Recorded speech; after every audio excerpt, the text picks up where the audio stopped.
Hey, this is Greg Berger, and you are listening to the Geekcast Radio Network. Everything is proceeding as I have foreseen. Yes. Emperor Ender. Ender Pirata.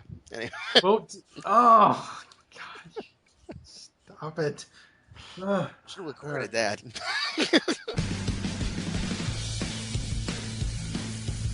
Welcome to the Pullbag.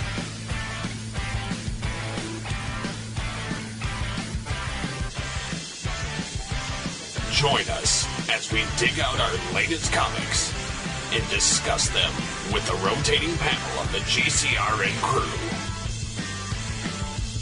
So sit back and enjoy this week's Pullbag. You figured a way out of this, or are we in big trouble? We're in big trouble. Relax, enjoy the ride.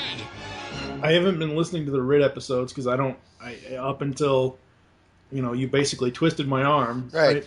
I haven't read Rid yet, so, Me? Yeah, you. Yeah. It's a sign that you make shit popular. That's right. Ender Pirata. Ender brings ratings. Hey, there you go. All right, let's do it again then. Yeah, let's do it again. I like this one. Oh my god. All right. Hello and welcome to the Pullbag. This is episode 13. I am your host, TFG and Mike, and joining me for the final chapter for now of More Than Meets the Eye trade paperbacks is Ender. Hello, sir. And Pirata. Do you need to change your shorts?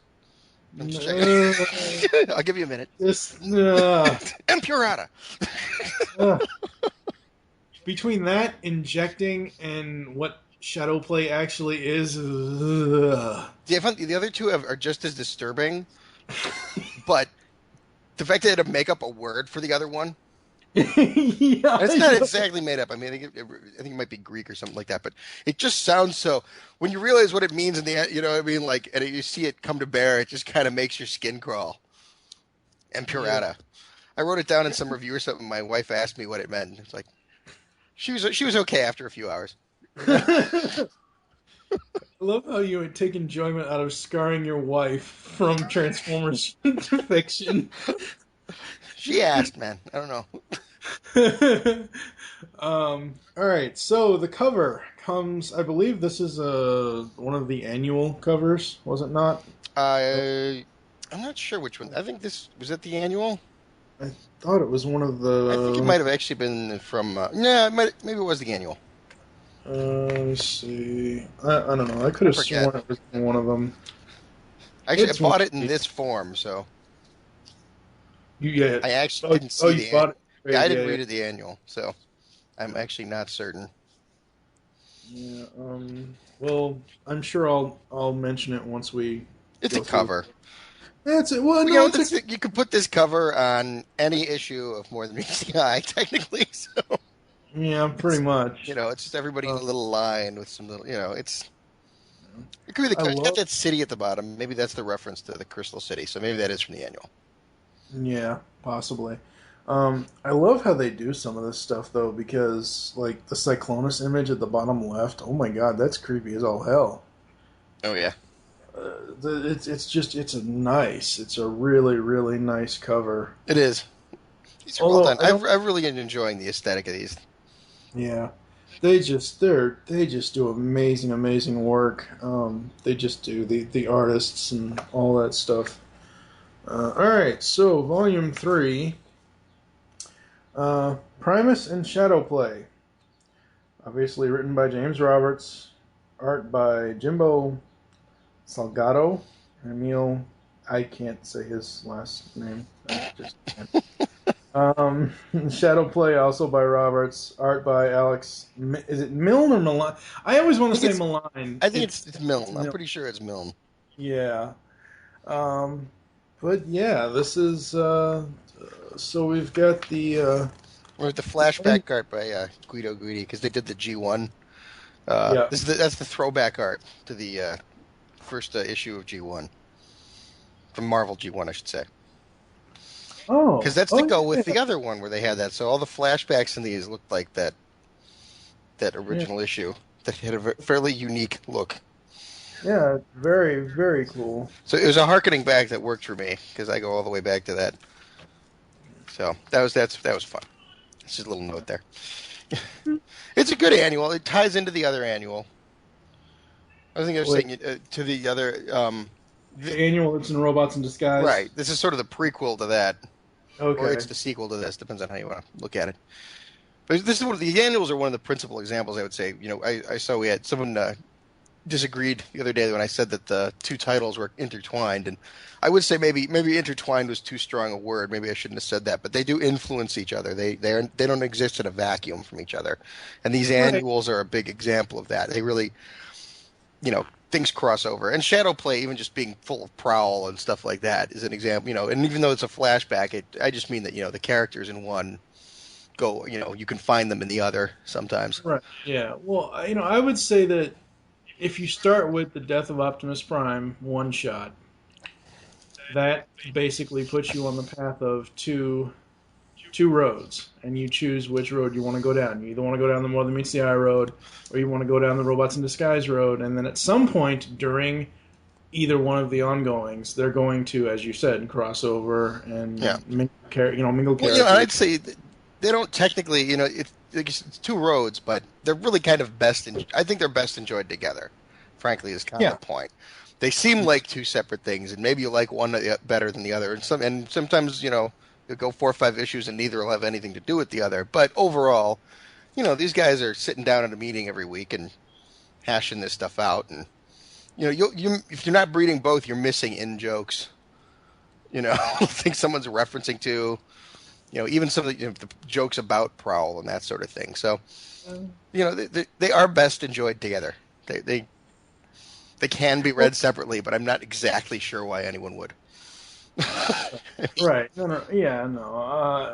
We'll get to this joke later, but one of the jokes that you're talking is not necessarily an in-joke, but one of the just really, really just insensitive, offensive jokes in this is...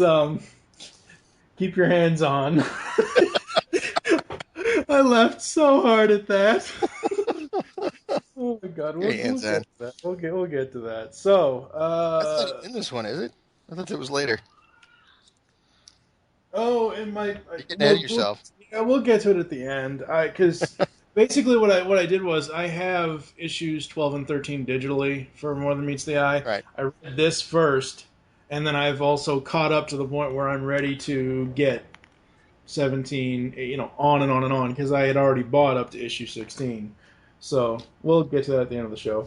All right, so this starts out Primus, You, Me, and Other Revelations. Yeah.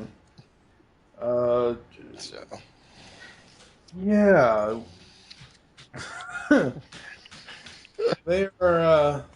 See, this is why I'm kind of like. I mean, well, what I don't understand about some of the collections is like, specifically with this, it's supposed to be 9 through 11 of More Than Meets the Eye plus the annual, right?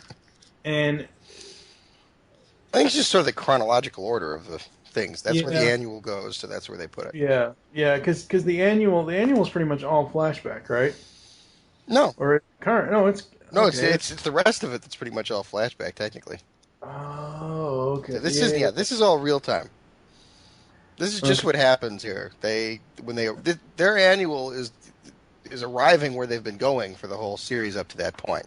They've been going to find. Now this is, and here's my explanation for you and for everybody else. Where they're going is where Drift's miniseries took place.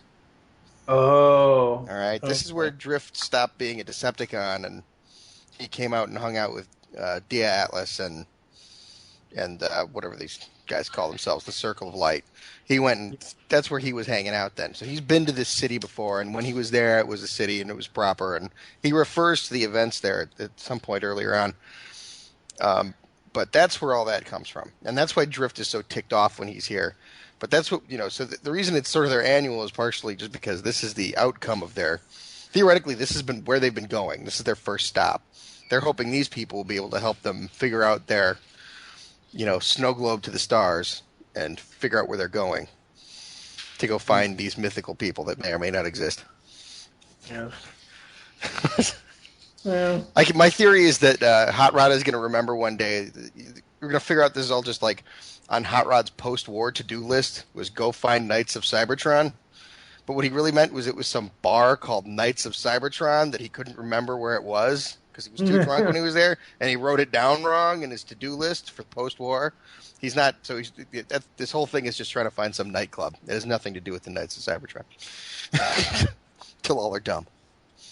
yeah. Why does one page? I guess it's page 3 or so. At the bottom of page 3, why does Ratchet's chest look like Soundwave's chest? Yeah, well, it looks like that's just sort of how he's drawn in these. His windscreen is just kind of flat. It should be pointed out that most of these pages so far have taken place in Ultra Magnus's mouth, because that's the sort of series this is. Oh yeah, this is what I was. Yeah, this is basically the Microbots. Basically what this is. Yeah, totally. Wow. Oh my god. And it's just So yeah, we've miniaturized and fighting things in Ultra Magnus's head. Little mini bots. Which actually do tie back into the primary plot. Mm-hmm. And they force Ultra Magnus to smile to kill the rest of the mini bots. That just looks so wrong. Yeah. He's not a smiler. He's Nope. not a gig. It just. Well, they refer to, even when they're in there, they refer to how the pistons that make him smile are all rusty from disuse. Mm-hmm. This is what I was talking about last week with this story is this is where it was Whirl, wasn't it, that wrote basically graffiti on the inside of Ultra. Yeah. He wrote graffiti somewhere in Ultra Magnus. Whirl. Oh my He'll god. drive Magnus nuts when he finds out, too. A character. Oh, that's so funny. It's just I love reading this book. This book is just so It's just fantastic. Story is just it's so fantastic. It's so awesome. And just the dialogue itself, I mean, just to sit here and go through it, I mean, like I could pick out a good joke on just about every page. It's like it pains me not to. I mean, like we'd be sitting here for 10 hours, but you could just go through this and just go through every other line of like great dialogue and little throwaways and just tremendous amounts of enjoyable stuff. And it's a real testament to the idea that it kind of all starts with the writing, and everything will be great as long as the writing is great. Not to say there's nothing wrong with the art in any of these, but no. The art is solid. The writing keeps this is what's holding this up. Oh yeah. No. But the thing is, the writing is what's holding it up, but it also is like the art influences that. Like, oh yeah, I mean it has to be. It is done well with it. It complements it. It's like all comic books, it's a collaborative effort. But I read this because the writing's so good. That's what I'm here for. Yes, that's exactly. That's how I am. And Swerve is here to look like he's shocked. Yep. Because a zombie came to life. Well, the zombie is stuck halfway in the wall. I know. Maybe they should. Remember that scene in Next Gen where the girl fell into the floor? Remember how creepy that was? Yeah. Imagine if she'd started talking about it afterwards. That would have been. Yeah, That's really. kind of where we're at here. Yeah. All I can think of is. Or has been fused into the wall since the first issue, and now he's worse. He's fused into the engines. That's right. So he wakes up. And him waking up and the nanobots waking up all has something to do with each other. I like too that really everything that's happening here is even as silly as it is, they're like in Ultra Magnus's mouth and they're making fun of Magnus for smiling and or waking up and things. It all actually has something to do with the rest of the book. These are all actually plot points. None of this is just stupid throwaway humor. I love the whole thing of Rodimus. Everybody's like, you always say it. Stop saying it. Till Aller won the Till Aller won montage. Rodimus says Till Aller won about everything all the time. Even that later on is going to become a plot point. Yeah. Issue, yeah. But it is going to come up. Yeah, no, it's gonna come up, and it's gonna be so Well, I interesting. love this shot after he's been accused of saying "till all are one" too much. He's been sitting there playing with this ridiculous knife, and he's still holding the knife, but he's looking at his reflection in his big ridiculous knife. Yeah, yeah, that's I mean, it's so. like, Optimus used to say it. Like what? Like I said, Optimus used to say it. Like, Yeah, he's true. using the Once every excuse, but he decade or doesn't want to so, in say it very that loud. epic circumstances. Yeah. Yeah. Oh. So yeah, well, there's critical. That's what Rodimus Prime does best is not be as cool as Optimus Prime. That's sort of his. That's his. His place in life. I am Hmm. Rodimus Prime, not quite as cool as Optimus. Watch me go do this thing, not as well as Optimus would, and you'll know because I'll start talking about it. That was the hard thing about being a kid when they tried to replace Optimus Prime is like only one person on Earth thought that Rodimus Prime shouldn't be in charge more than I did, and it was Rodimus Prime. He all the time, constant, you know, Yeah. insecurity, which was like so not what you were looking for from that show. Yeah. I know. Oh man. I could go on about that, but I won't. But Well, I love this whole panel at the other side of the page. When at the bottom of that page where you're talking about Optimus, and he only used to say it every couple of decades in a very epic yeah, fashion. I love that second panel at the bottom. We need a new crew. I'm serious. Either the crew goes or I do. Is this yeah, about the Nanocon thing? yeah. I'm being mocked openly and in front of others. Look at those shoulders they've given Ultra Magnus too. I know. They both go into the next panel. uh, yeah, I know. It's just so. Oh my god, Magnus is Also, just on so. this page, there's another quasi lifted Red Dwarf joke. Yeah. So It's. It's. which I approve of. I like throwbacks to Red Dwarf. I don't want to make it sound like I'm complaining about that. I'm just pointing it out. It's so interesting to me how, like, because being a, I guess you could say, almost first time comic reader in a long time, because, like, October of last year is when I dove in.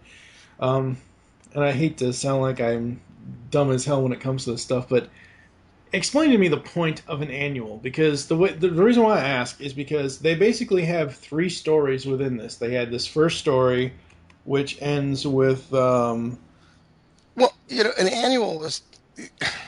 I'd have to look up the actual origins of thing or the right. express purpose that they originally had. I'm quite used to them. Right. Lots of comics. It seems things used to have annuals more than they do now. And for instance, I think for IDW, these are the first Transformers annuals.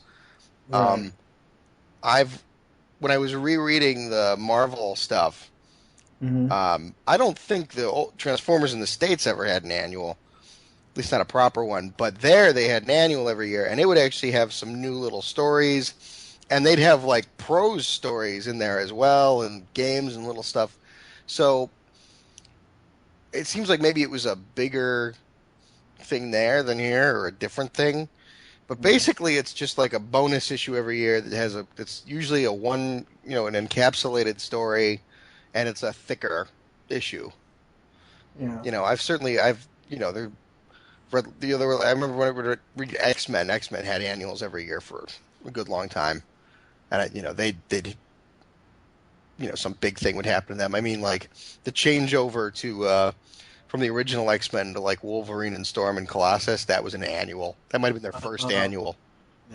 yeah. Just for an example that you've probably seen.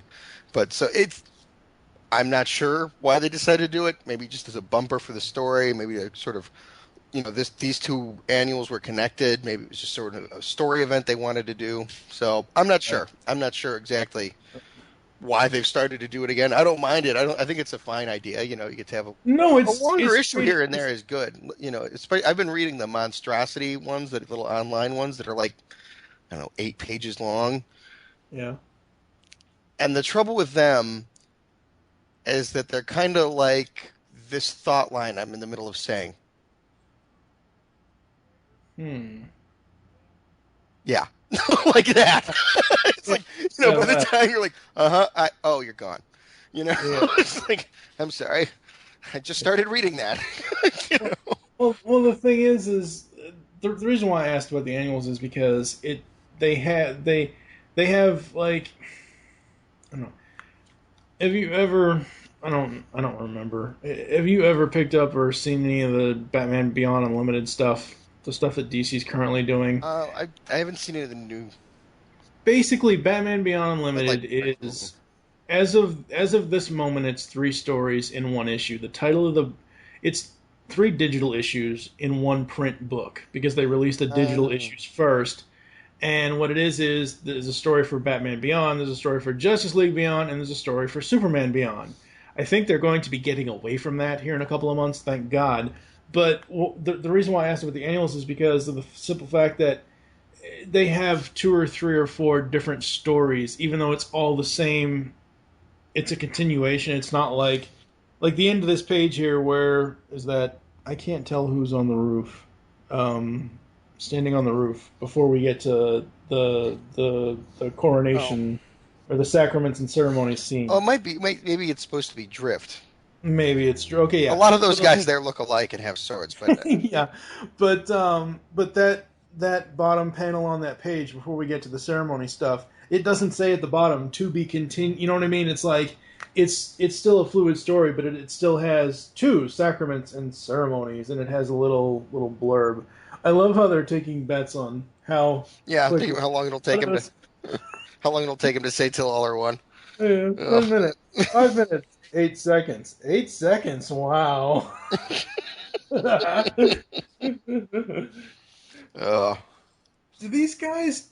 the crew not respect him, or do the crew not respect? Like, it seems like they tease Ultra Magnus.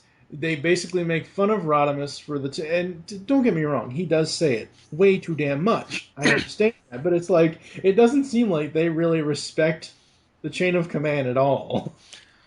I'm kind of torn. I mean, I feel like I should maybe use my reviewer status, see if I can't just ask James Roberts this. But I wonder if he just doesn't like Hot Rod or Rodimus or whatever. Mm-hmm. This just reminds me of like someone really accurately writing a character and doing a great job of it, but like doing it out of like total spite. It's like, fine, you want Rodimus? Here's Rodimus, perfectly accurate. Here it's like, ooh, wow. It's like, what? Isn't it an accurate Rodimus? It's like, no, I just never realized Rodimus sucked that much. It's like, but he does. He's very good at being Hot Rod. He's terrible at being in charge. He's always been terrible at being in charge. I mean, but it kind of plays that way. It reminds me of like people are gonna. I hate, at least certainly the old Scooby-Doo shows. I hate Scooby-Doo. Oh, but I like the movies, and I felt like it was because they were very clearly made by someone else who hated Scooby-Doo. Like, I laughed my way the whole way through that. Yeah, make fun of that. I hated that. Just to let the listeners know, what I've found out through podcasting with Ender over the last 3 weeks in these episodes is he and I don't stand on separate sides of the fence, but there's a clear line between us because I am a huge Rodimus fanboy and you are a huge Optimus fanboy. I do not dislike Optimus. I don't think, I don't have the same, I don't share the opinion of, one is a better leader than the other. Yes, Rodimus is a screw-up. I will admit to that. He cannot lead very well. And when he does, it's by the seat of his pants. But at the same time, I look at this book and I can just either laugh or smile or enjoy what he's doing because I'm a fan of the character. So I can laugh and smile and I wouldn't say I'm not a fan of the character even, but I do like his principle, but when he's in a leadership role, what he principally does is suck at leading. I mean, like, that's sort of his job there. It almost like it's become, by virtue of the fact that the attempt to replace Optimus in the 80s was unsuccessful, just by the nature of the fact that has happened, Rodimus Prime seems to now exist to validate Optimus Prime's eternal leadership. Like anytime it's like, oh man, maybe we have too much Optimus. Maybe we're a little Optimus centric, and then they take him away for a while, and you get Rodimus. It's like, oh yeah, maybe we okay, yeah, we can have Optimus back now. It's like, As long as it isn't Smokescreen, that's all that I'm happy yeah, about. I know that worried me too a little bit, just a little bit. I didn't think they were gonna go for it, but it No. worried me. Well, no, because okay, what's gonna sell more? Okay, no, I know it's a story plot point for the cartoon, and the writers in the cartoon are absolutely amazing for Transformers Prime. But let's be honest, what's gonna sell more? A new version of an Optimus toy or a new version of a Smokescreen toy? Well, As even I opposed was to, worried they were gonna have Smokescreen just be Optimus after that or something. Because they'd already made the Optimus toys. I mean, there was no chance of it not being yeah, Optimus Prime technically. But I wondered yeah. if they were just gonna like literally have Smokescreen be Optimus from then on, like he was just pretending to be Optimus. It's, I would worry. I worried about that because of some promotional images that had everyone from the cast in there except Smokescreen. yeah, That's what made me that's, worry about it. that's right. Apparently, he just didn't fit in the frame. So apparently, Tailgate is having a ceremony or something or other. But before we get to that, that last panel on the right, on the bottom right of the page. Let me get this straight. You left graffiti inside Ultra Magnus? Yeah, don't pretend you're not impressed. What does it say? It says, the duly appointed enforcer of the Tyrist Accord can duly appoint my shiny metal. Because Assuming Whirl is a merge between yeah. Deadpool and Bender. Yeah, Whirl is crazy. So And this Whirl is also Whirl, along with another character design that we'll get to later. Biggest red herring ever, yeah, and you know what I'm talking about. The yeah, listeners of the show. yeah. Uh, Oh, they did that. So did that on purpose. I Yeah. So well, this is the right of Auto Brand. This is Tailgate becoming an Autobot. It's supposed to be the idea. yeah. Yet another thing, in more ways than one, that Rodimus can't do right next to what Optimus does. Oh, crap. But yeah, A, this is could his speech possibly suck more? good. What? Could Rodimus's speech possibly suck more? Yeah, yeah. That's he's He apparently even apparently references how Optimus's speech was better, basically. yeah. That's what I'm saying. This is Apparently what he does best. He is not be apparently as good a leader as Optimus Prime. apparently Drift didn't write that speech for him. Yeah, he probably should have. Yeah, he Sadly, probably Rodimus would seems to be this, like the George W. Bush of primes. Rodimus W. Prime. I think I'm gonna So, start calling him that. all right. So Rodimus W. Prime. if we're naming Transformers as presidents, who would Optimus be? Lincoln. Certainly not Ronald Reagan. Lincoln. Oh, yeah, Like, that's right. I know, Everybody says I'd love to say something clever that would make the kind of a laugh it off, but it's like, no, it's just obvious. yeah. Just obvious. It's it's nice seeing Perceptor. Yeah, I thought that was kind of he's got cool. background color lately. Yeah, he kind of has. He talks about Optimus' speech. He goes, to be honest, I can't remember what he said. Like yeah, Optimus, it would have been very, very wise. Tailgate, I hope my words will resonate with you in the same way. It's just like, what, yeah. that somebody gave you a good speech and you got yours? Wow. You've got a call. It's the This is Galactic my speech. Council. It's not as good Yeah, as Optimus is, but at least it's over. Thank you. yeah. That's about it. It was short. Yes, it was very short. So. Short, but pointless. eh. It's the Kind of like Galactic Council. Tailgate, so it kind of goes with him. Yeah. And then he can't, due to circumstance admittedly beyond his control, he can't even put the auto brand on right. Oh, I know. I know. It's so funny. I mean, for a second there, I was wondering if he literally had just like got distracted and doodled something on Tailgate's chest. Well, that's what it shows. Turn around and be like, Rodimus was here, Yeah. or like his face in an Autobot symbol kind of fashion. Oh wow. It's like, That's what? so I funny. changed it. I'm just waiting for that. Oh, it's so funny. It's the Galactic Council. They're hailing us. On screen, I'm not in the mood for this. Hello, Star Trek Like, ripoff. this is about the first time we've really seen the Galactic Council. I think there's been some reference to the rest of the life in the galaxy and how it's not fond of them. But I think it's the first time we've really seen them. And I love the name of the Galactic Council ship. The benign. Yeah, that's a giant warship. The Benign Intervention. That's a loaded ship. Yeah, it is. That's a cancerous ship. Yeah, well, that's the second of the notable ship names in here. That was the other one, the Decepticon Justice ship that was Peaceful Tyranny. Remember.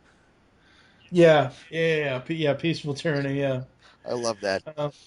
As I suspected, Cybertronians. As I suspected, a fleshling in a stupid hat. I do love Rodimus for those moments. Oh, God. See, if Optimus were here, what he'd be doing is like leaning over, like, Rodimus, you're supposed to think those things in your head and say. That's what Magnus is there for, though. I mean, No, but that's it. Magnus isn't even thinking that. Optimus, that's the thing. People write Optimus all wrong. He's not that straight-laced. He's just under control. Hot Rod says, a fleshling in a stupid hat. Optimus is just thinking, oh, great, a fleshling in a stupid hat. And then Hot Rod says, he's like, shut up. He's like, I didn't mean that. He meant, So is Rewind a lawyer as well? Hmm? Is Rewind a lawyer as well? I think he's just got a lot of information. Okay, I was going to say, because he turns into a memory stick. He just has a lot of data. the Subsection 7 defense, sneaky. Well, then Cromer says, don't pretend you know what they're talking about. He's like, Magnus is strangling him with his own red tape. I know. I love how Magnus comes out and just starts talking in, like, in treaty language. He's just, subsection 12. Oh, yeah? Well, paragraph 14 of subsection 8. It's like, Rodimus is just like, I'm still in charge, right? Okay. Just so we all know. It's like, who the hell leads these people? I mean... Yeah, well, nobody. That's the thing. Rodimus is magic paperweight. That's about all he's got. So we get a little background on the Galactic Federation. And it seems entirely possible that the reason the galaxy has any sort of unification factor at all is being unified against Cybertronians. They clearly just don't like them. I could see if they were unifying against evil and against the Decepticons. They're just you think of what it's been reflected more in modern versions, but think of what actually happens when the Transformers show up here. They bring their giant robot war to your planet and step on everything in sight while they're shooting at each other, not even necessarily at you. And the fact that one side is trying not to step on you as opposed to the other one that isn't, like, the fact of the matter is there's still just a bunch of giant assholes stepping on your species. It's, principally we're defined in the galaxy by our 4 million year civil war. I mean, like, these creatures, these giant robots have been shooting at each other and blowing up planets for like longer than our species has existed. Yeah. And probably most of these people probably feel the same. In the time it will, we'll have invented warp drive a few million years back by the time we have time for these people to fight their war from now. If you think about it, God. We'll all have 12 fingers by the time that, these people, got to the first phases of their shit. So it's understandable that nobody's happy to see them. Yeah. Okay, history lesson over. Who wants to go to Crystal? Yeah. Boink. And they get beamed down. Yes, it really, let's just skip you. I think, frankly, I wish we're going to go through page by page in this whole thing, which we're not going to have time for. No, we're not. We beam down. There are some other interesting things in here. We beam down. The Crystal City is wrecked. Yeah, somebody destroyed it. So all of the Constructicons destroyed it. Oh wait, that's. I think the inhabitants blew it up and ran after Drift left in the hope that he wouldn't come back. He just cut and ran. So Drift wouldn't come back and irritate them with more Driftness. Yeah. I'm okay with Drift. I mean, I've gotten used to him, but even this, I feel like he's good in these books because they're making fun of him properly. Yeah. I love Ratchet giving him crap. You know, you don't I believe love in anything. Yeah, but you believe in everything. I know. I love Ratchet in this series. He is so funny. Like we talked about this beforehand, but every incarnation of Ratchet, he's either old and crotchety, or he's whiny about, "Hey, I needed that," or but That's old and this crotchety. Ratchet, huh? That's old and crotchety. Yeah, that's true. I think in every incarnation, Ratchet is either old and crotchety or crotchety and old. I'm not sure. I'm not sure there's a valid or there, dude. Yeah. He's. I mean, he. Right. I'm not getting a young vibe off of him in here. No, no, no, no, no, not at all. But at least he had the writing for him is it's so and you don't expect it because you think you in your mind as a reader you think you know who Ratchet is, you think you know his character, and then James Roberts will do something like what you just said. You believe in everything. Well, you don't believe in any. You know what I mean? He'll do something like that. I can see him being cynical, and I don't know. He doesn't. I mean, he seems very accurate to me. He seems like a Yeah. very good amalgamation of all the Ratchets that came before. Which Ratchet is actually one of the best explored characters in Transformersdom. Really, he was big in not huge in the G1 show, but he was big in it. He was Yeah. tremendous in the G1 comics, the Marvel ones. I mean, he's just all over the place in there. In IDW, he's the first Autobot you see. So Yeah. there's been a lot of time for Ratchet. I mean, if anything, his personality's shifted some in IDW a little bit, I think, but that's just between writers. Yeah, yeah. So no, I love the origin of the Matrix in this. How they how they explain the Matrix Well, coming now to you be. remember this is the mythical origin of the Matrix. It may or may not be exact. This is how it But is it's cited in religious text. but it's the origin for this series. Well, that's what I'm saying. It's the religious text read verbatim in this series. The literal truth may be slightly different. I just love the I'm idea just pointing that out for anyone. I mean, Yeah. I don't think this is this may or may not be the literal. I mean, Transformers is not. It's not uncommon for them to say, "Well, actually, it was a little more like this, or this came from here," or even just for someone to change their mind. But what this is Cyclonus, basically recites the religious creation myth he, as an ancient Cybertronian, was brought up with. Right, no, no, I know, but what I'm saying is, even if this isn't the actual origin I of the wouldn't put it Matrix, past IDW to come back and say, like, nope, this is what the quintessence told him it was. right? You know what I mean? I'm just saying. I wouldn't. Yeah, yeah, yeah. But Don't I get too like caught. that- Don't get too caught up in it. It is, Right.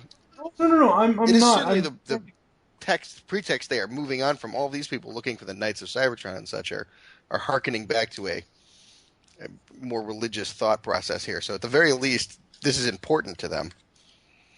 Right. I'm just saying I like the idea of one of the Cybertronian the gods. wise old Autobot being trapped in a prison, and he turned it into the Matrix and basically stabbed himself in the abdomen. Right. Had energon leaking out, and that became the wisdom of the. I think that's I an thought interest- too. What was really interesting here was the concept that the deity of death died, and hence Yeah. that's why Transformers don't die, or there's they don't age. Yeah. Which could easily also be explained with just that they're big robots, but just that their myth has a representation for why we don't die like everything else does. That they don't have a cycle of life and death necessarily. That outside the war, there'd just be a billion of them all walking around, until they were in a car accident, which apparently still does kill you. There's a bunch of references in here too. We get to a lot of this. They show the Titans and stuff. Now, this not as badly as in the spotlights. This, of course, is their Metroplex ad to some degree. Yeah. I'm sorry, I'm feeling cynical about that, but it just is. See, here I don't mind it. It goes with what's going on. The Metro Titan they find here is what ties it to the other Right. annual, and the other annual has one of the because two. the Metro Titan does come into play on Cybertron. It's this one and, too. He teleports. Right. Yeah, Cybertron. that's what I'm saying. He got once they freed him in this, he teleported to Cyber. So again, these two series, these two ongoings, are interlinked with each other while at the same time still remaining their own story. Like you're gonna see Rodimus reference, Starscream going up to Bumblebee and giving him a robo wedgie. I guess here's the thing I would say about the two series is that they're not divergent, except at the beginning they diverge, but then they are parallel. You know what I mean? They are two stories very much happening in the same universe with the same characters and it's in the same time frame, and they're connected. They go together. Yeah, they go together. I'm really surprised that Swerve actually had an honest and non-comedy moment when. Oh yeah, then Swerve has his shame for having blown Rung's head off, as we were discussing last week. Yeah. But and I like it. He holds it against Rodimus too a bit too. Yeah, I thought that was nice. I wanted to point out very quickly. There's a panel back here when you first see Ultra Magnus on the other ship. I like the idea of because you see some flash things like what are they going to do? I love how this guy towers above Ultra Magnus. That even organic or not, this species does not look like something that couldn't fight a Transformer. Yeah, they remind me of human versions of the Sharkticons, but they're purple and green instead of purple and gray. I don't know. It's just the way that they look. They have like four arms too. all soldiers. I like how this guy is, has one set of arms behind his back, kind of menacingly, but is gesturing with the others. Sort of like doing a Darth Vader pose and gesturing at the same time. Yeah. I will force choke you, Ultra Magnus. I just meant the looking out the window pose. He's got his arms behind his back there. Yeah. So the annual pretty much ends with, oh my god, everybody's gonna die. Yeah, everybody looks like they're gonna blow up. And then they don't, because they save the Metro Titan, who saves everybody, including pulling ore out of the engines. Well, but worth on our note of Rodimus being the worst leader ever, when his little argument with Swerve is pretty good. Yeah, that's why I said, I'm coming around to Swerve. Swerve is one of those characters where, oh my god, shut the fuck up. It's like he's always joking. I get it. He's supposed to be a jokey character, but there's just sometimes in some panels I just can't stand Swerve. And I was kind of right. The main cover of the trade is the annual cover B by Milne and Joanna LaFuente. So that's cool. All right, moving on to issue 9. Well, that's a shattered cover right there. Yeah, the pieces of the puzzle. Yeah, exactly. They're all the little things that go together. Well, now this issue is going to be lots of flashbacky. Everything we're doing here. This is basically, we're talking about how if you think you're going to pick this book up and just see what people are doing on the Lost Light, you're wrong. Because now for the next 3 issues, we're essentially having. I mean, they're doing it as a story told on the bar, but really, what the issues are about is 4.5 million years ago on Cybertron. So we spend all that time really, just exploring backstory for the Transformers universe, which is great. I kind of felt like when they said they were gonna have 2 comics, I was like, how about one is after the war, and one is during the war, so we don't always have to be after the war. So then now this is before the war. It seems like in IDW we're always before the war or after the war. The war is always just about to start, or is always just ended. Well, now see, I have a theory about that. Something interesting happened during the period where they were actually shooting at each other. Just nothing. well, see, you got to think though. You got to think in IDW's terms, where they can tell stories for before the war and after the war, because the war technically was Transformers. None of those things happened, not even remotely. Really? The Ark there was no Ark. It never crashed into Mount St. Hilary. They were never in Oregon shooting at Megatron for a while. There was no period where Optimus and Megatron and some crew were dormant at all. Nothing. This is not related to any other G1 in any way. So none of that happened. So literally, when I say it's like it's either just after the war or just before the war, except for like a little bit in the beginning of IDW, which was also like all on Earth, basically, except for a few random parts. But like, we've never seen the war. The war apparently was really boring. Just, just nothing. Just they were just shooting at each other over a hill for like 4 million years. Oh, Just nothing. well. They just Now, see, I would cannot be think bothered. eventually, That does kind of bug me. That's the one thing that kind of bugs me about the IDW verse right now. yeah, I would think that eventually, like one, I don't know. So the Lost Light journey is after the war. We don't know who won. Well, We theoretically, the assume, Autobots did, but it's hard to say, frankly, yeah. because they didn't. It's not like there was some deciding conflict and thing. They said, listen, they said the war was over at the beginning of All Hail Megatron. They said the war was over at the end of All Hail Megatron. Then they said the war was over at the end of Chaos, and now they're saying the war is over at this midpoint in Robots in Disguise. So As if it do you ended think? just then, over and over and over again. IDW needs to stop. They need to like ban themselves from using those words in a row. Like So, anyone at IDW, whenever you think like you want to make a promo or do something or some storyline, you want to go, the war is over. Now that just roll up a few back issues and smack yourself in the back of the head. just don't let it so, happen. so do you think at all? Okay, the question I'm going to ask you here pertains more so to Batman than it does to the IDW verse, but it ties in. Currently, next month in June 12th, they're going to release Batman 21, which is Scott Snyder and Greg Capullo, and Snyder is writing the new 52 origin of Batman, where yes, it's going to have the same, the basic road to him becoming Batman, but it's going to have it's going to be a slightly different version of it. What I'm going to ask you is, do you think at any time in either one of the books runs of the ongoings that they would actually do an arc of stories where they are in the war? I don't know. I'm starting to wonder.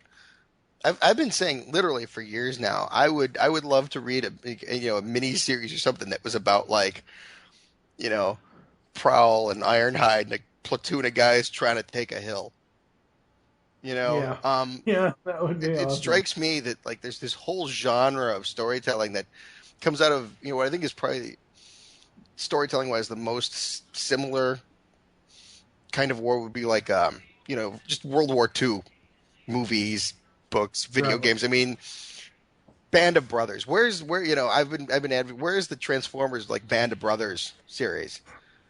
Yeah. And we haven't been getting that. I'd really like to see it, and I genuinely you say, do you ever see that happening? It's like I would think, but there's certainly been no sign of it. It just seems like comic books, especially are and it seems to have bled into this where it doesn't need to be in some ways, are obsessed with this sort of event culture. Yeah. What's the next event going to be? And I mean, I understand that makes sense to a degree, but you can't just go from event to event to event. And I don't see the appeal of it as a reader. Now, if you're getting people who are coming in and reading like two events and then not coming back to the comic shop for 3 years, if that's the model that's happening, I mean, I can't blame them for it. But for me as a Mhm. long-term reader, I don't mind a little while where we're just going with the characters, where I'm reading a serial, you know, Mhm. where Yeah. this is what happens in between, and that's just okay. And it doesn't mean nothing should be happening. There should be good stories, but it doesn't have to be like literally chaos ended with all the Decepticons merging into one giant amorphous mass called Deceptigod. Oh my god. And that's Yeah, what the but you gotta event understand, culture breeds. like, Now, they're not doing that in these books. I don't want to accuse it of that being where it's going, no, but that's where the mentality goes. Where, like, all Batman's foes get sucked into Arkham Asylum and it becomes like, you know, the Joker Titan, and smashes yeah. Gotham City. And it's just like, you just don't have to do that. This week he can I mean, fight the Joker and this week he can fight the Penguin, but they don't have to have a Voltron team up. yeah, there is no Joker that can form a blazing sword. Yeah, when So, I first heard of Decepticon, the first thing in my head was just like a bunch of Decepticons standing in one of those like pyramids like cheerleaders do on each other's backs, Does that Megatron on top? I'm on a jet. All right. Okay, now we're in. This is what I dragged you out here for. This is Shadow Play. Yes, And Shadow Play Shadow. is its own little world here. So we got Shadow Play is a noir mystery heist movie kind of thing. Would you say? So it's like its own little encapsulated story. It's a noir heist thing in ancient Golden Age Cybertron. To give you some idea of the time frame, we start out here. We're at Macadam's new oil house. Did you notice that? Yes, I did notice that. Isn't that brilliant? Yes, it is. This harkens back. You might not have noticed this. We start out with Nightbeat, and it's not for no reason. Nightbeat is the poster child for Transformers noir stories. Because in the old comics, there was a section. I think where he was like investigating the location of the Matrix, and they were playing it like a Chandler novel.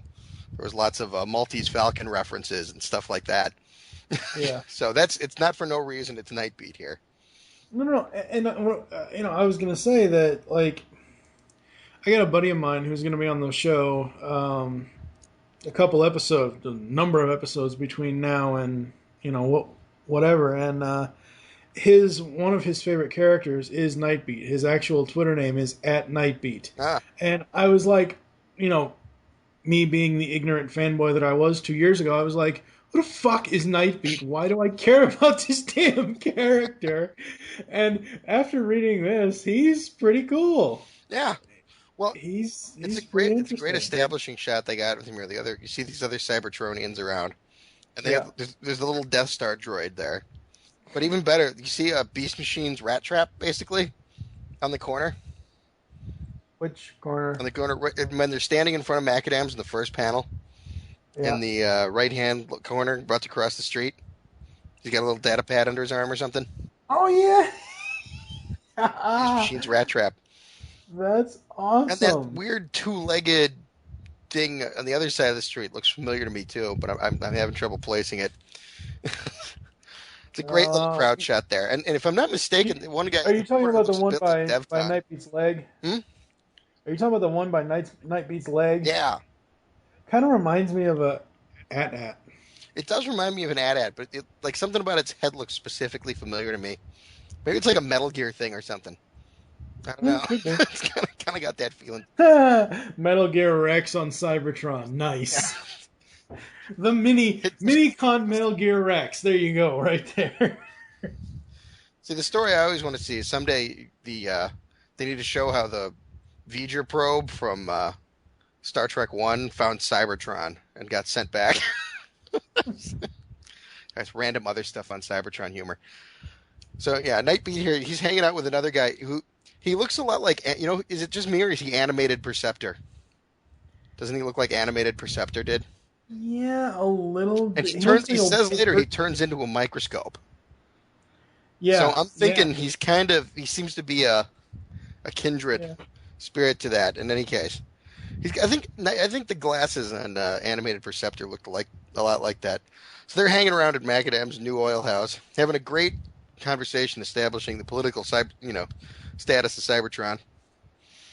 And, the clampdown and Sentinel Prime. Yeah, and it's complicated. I mean, like a lot of this stuff harkens back to Megatron Origins and some of the like Autocracy. So there's a lot of background here that it's clearer, if you read the full spectrum. I love, and there's what's his name? Rung. Building that ship we keep seeing he has. Oh my God, that's right. Yeah. He is building that ship. And, there's a lot of the signage in the back. I want to point out, I'm just pointing out all this stuff because in like a few pages here, they really get through a lot of complicated political situations that are the origins of the war in this universe. Right. That really hadn't been gone through as thoroughly before in some ways. So they really, in 2 pages, managed to get through a lot of exposition without making it feel like it's exposition, yeah. Yeah, And of course, the title of the book, Shadow Play, totally epic story based on real events that definitely happened. Right. I can already tell just by reading that title, even before I read this, I could already tell that was something that Swerve came up with. Right. I love to this, I think it really kind of hashes down some of the, who the Decepticons are to these people, but I love how he's, come the revolution, the Decepticons will force everyone to change shape, and anyone without a drill bit or a scoop will be shot on the spot. You know? Anyway, it all goes south when one of them figures out that their drink isn't tasting so good because there is a dead senator dripping energon into it from above them. I know. Which is not a good thing. It came from up there. There's a line in here too. He refers to the last time somebody would call this the state bridge or something. It's because there's been many times the Sherma Bridge has been referred to. And clearly, it takes its name because that's where they hung the dead Senator Sherma. Oh, oh my god! So then we go into what? Oh, so it's basically like a Clayton Ravine. Yeah, Eastwood Ravine. Yeah, Clayton. Wow. Eastwood Ravine, baby. It's Back to the Future 3 for the win. 2 pages in, and the comic's already blown its red log. Pretty much, yeah. And then we go. Now we're 4 million years later. Now we're going to connect this story to what the comic is supposed to be about, theoretically, the crew of the Lost Light. And they are telling this story. They're all in Swerve's bar. You're in Macadam's new oil house. And they're telling this story to Rung. Because Rung has just had his head put back together because Swerve blew it off by accident. And it's not working just yet, so they're hoping telling him stories will force him to create the mental connections he needs to have. Yes. To be a person again. So that's the Lost Light thrust of our story, and basically serves as a fantastic excuse to go tell a Golden Age noir story on Cybertron, which is great, and we immediately reap the benefits of that in the first 10 seconds, because now, even though he's not in this comic book, we get Prowl. I love Prowl. I just love Prowl.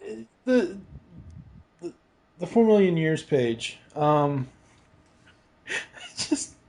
really enjoy Rewind in this. I really do. And sadly, I know what's coming later, which again, we'll talk about the end of the podcast, but we're going to repair Rung's brain, and it's Rung. I've seen Chip Chase. I've seen humans, and I don't think I've ever seen an Autobot or a Decepticon in a friggin' wheelchair before. I hadn't noticed before. He's clinging to one of his little ships there. Yes. They've given him one of his little ships to hold. Yeah. Jog his memory, yeah.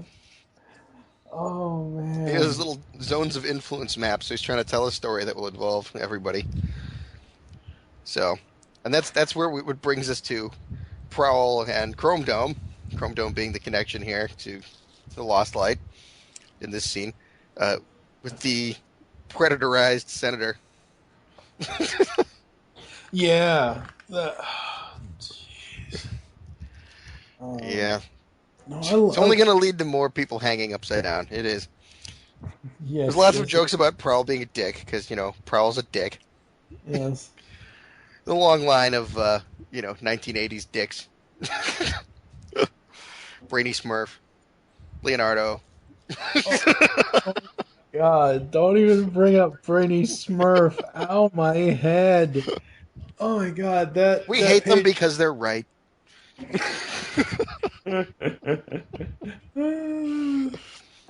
So I love, and again, this is another tangent that we're on, but I love the 87 Leonardo voiced by Cam Clark. You guys do this, you guys do that. What are you gonna do? I'm gonna go up the middle. Just like the classic, 80s hero. Oh, yeah. But no, this page, before we get to really the flashback part where Rewind is projecting his little video camera thing, I'm just surprised at the art. On certain angles with Rewind, they got his cassette bucket head right from the toy. Yeah. I'm just really, well, not bucket head, but pinhead. You know what I mean? Head. He's got a little. Yeah. Yeah, flat Well, top. it's because he transforms into basically a memory stick, so Yeah. his bits are Yeah. flat on the inside. It makes sense with the way he is. I mean, I'd say that's the thing here. You know, you look at these characters; their designs make sense for who they are. You know, it's not like Chrome Dome's head is like still the little uniform square that a headmaster's thing would be. So they're not just doing it uniform to the toys, but I mean, Right. it's part. I think it kind of plays as part of his personality. It feels right for Rewind to have that head. Oh You yeah, no, know, no, I no. think I'm just saying. You know, I don't think they're like slaving to the toys or anything by any means. So No, no, no, no. yeah. I'm just saying like that whole original G1 toy design was some of the toys were pinheads, Mhm. or little skinny heads that, especially with the cassettes. I love this flashback. And in sports news, Blur has won the Ibex Cup for the 10th cycle Oh, running. that's referenced thing. We've seen that in other comics. So Sort of that's like, literally hey, actually a throwback to an actual comic occurrence. wow, that's Most of these things that's are that little dude in the corner there. That's Senator Ratbat getting hauled off by those guards. oh wow, So I mean, these are all things that happened. This is actually all reference. yeah. I mean, No, it's very cool. And yeah, the hold on, just which oh okay. No, I'm trying to figure out what the hell Rewind and Chrome Dome are talking about in the bottom right hand panel. I wasn't they're talking about, paying. he's talking about where he worked. Basically, he's a forensics guy, and Yeah, yeah, he's partnered with Prowl.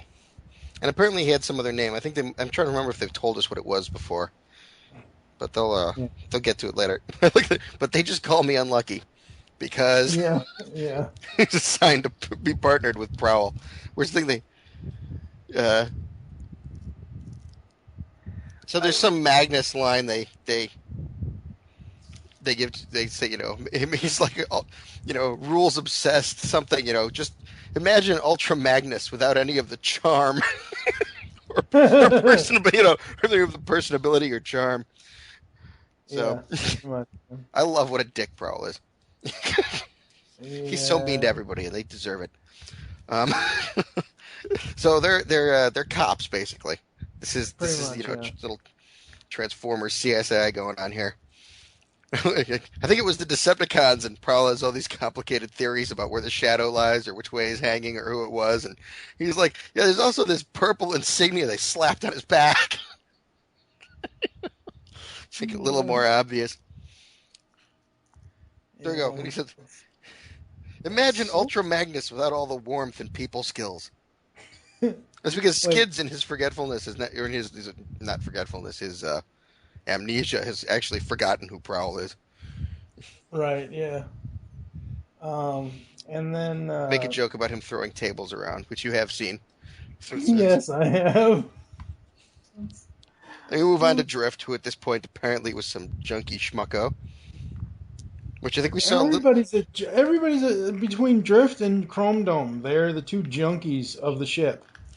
Well, it seems to be a very different kind of junkie. A junkie's a junkie, even though it has Well, different connotations to it.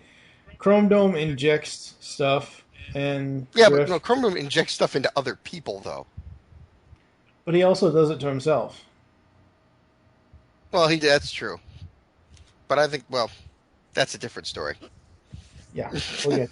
That's a different kind of thing. I don't think that's the injecting that Rewind objects to. I think when he does that and he's sifting around in other people's brains, it hurts him in some way, or it can. Okay, yeah. It's not quite. It's not like a drug thing. It's just a skill or a talent he has that's not healthy.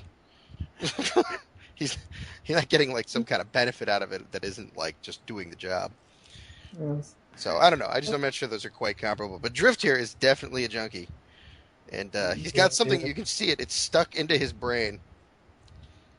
Sort of. It's a nice analogy there because it's sort of like, if you wouldn't do this, why would you? Yeah, exactly. And he's saved by Officer Orion Pax, who's ultra cool and all this, but it's like he's already Optimus Prime this way. It still bugs me how before he's Prime, he's Prime. He just has a slightly different, like Yeah, his he has a different name. When he's He has a Prime. different name, and his chest design is different. It's No, not but the well, it'll be when he first gets the Matrix, it'll still be like that. really. Yeah, his Cybertronian Optimus Primeness is pretty unilateral. I'm So sorry. I'm a Prime fan just like you are, but I'm sorry. This looks like to me that, and I know this issue happened probably before Fall of Cybertron. This looks to me like a comic version of the Fall of Cybertron redesign in the game, and I hate the Fall of Cybertron game design for Optimus. yeah, I don't mind those. So I don't mind this so much. I'm just saying I just don't like the idea that Prime was just some dude. I don't know. Yeah, I yeah. just it never sits right with me. Because no matter Mhm. what they do, it's like then it makes it seem like he's just some dude afterwards, and he's not. He's really not.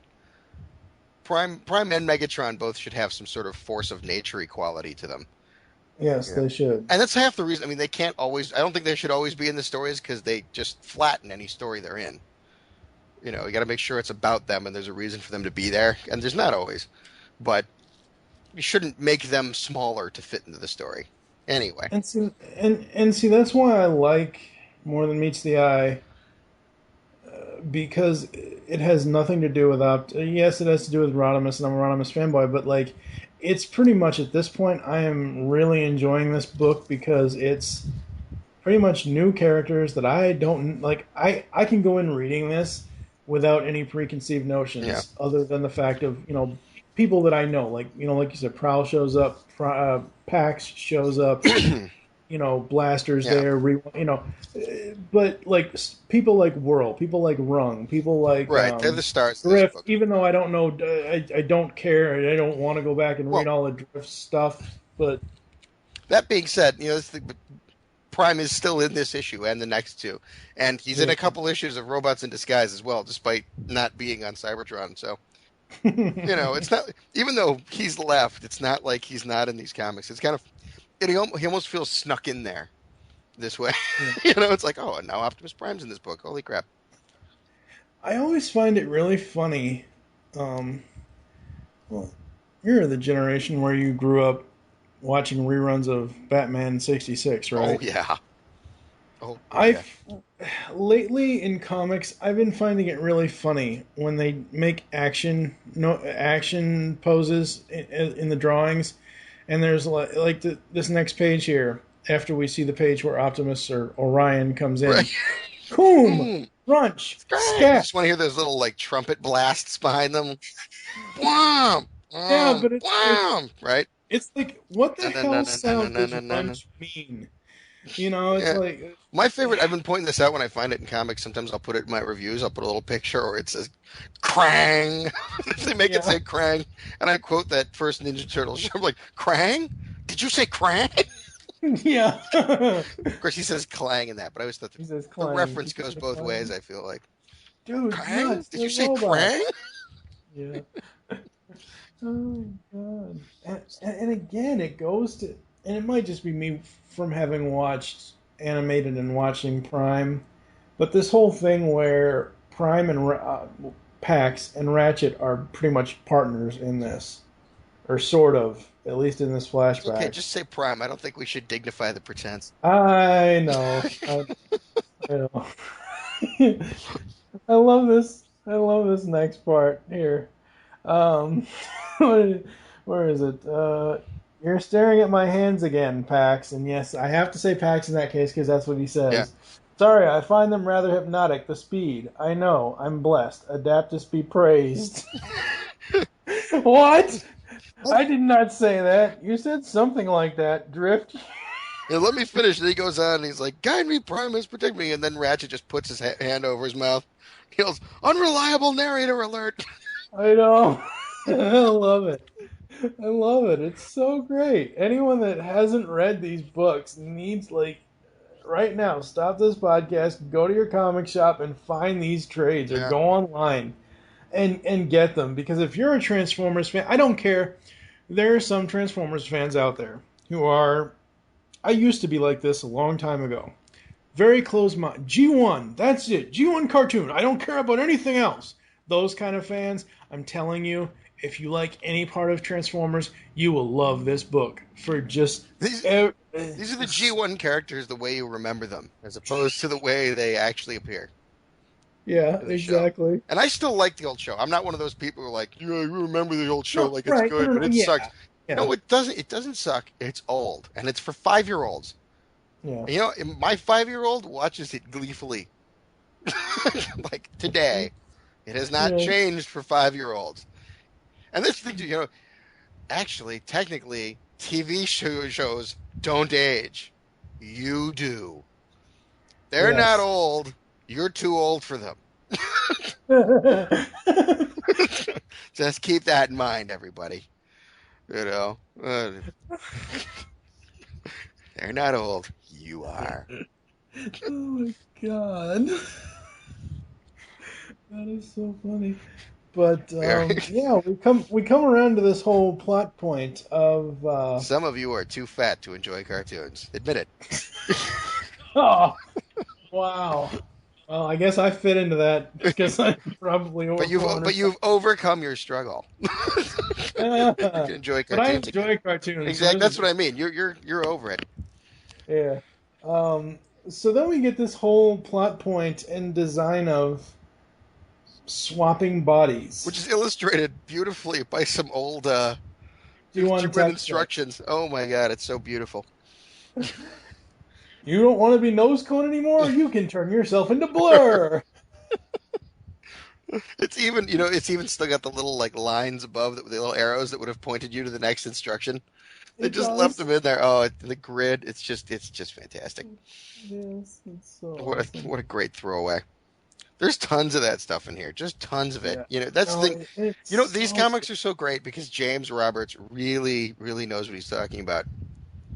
If he's listening, I'm sorry about that Hoist review. I couldn't help it.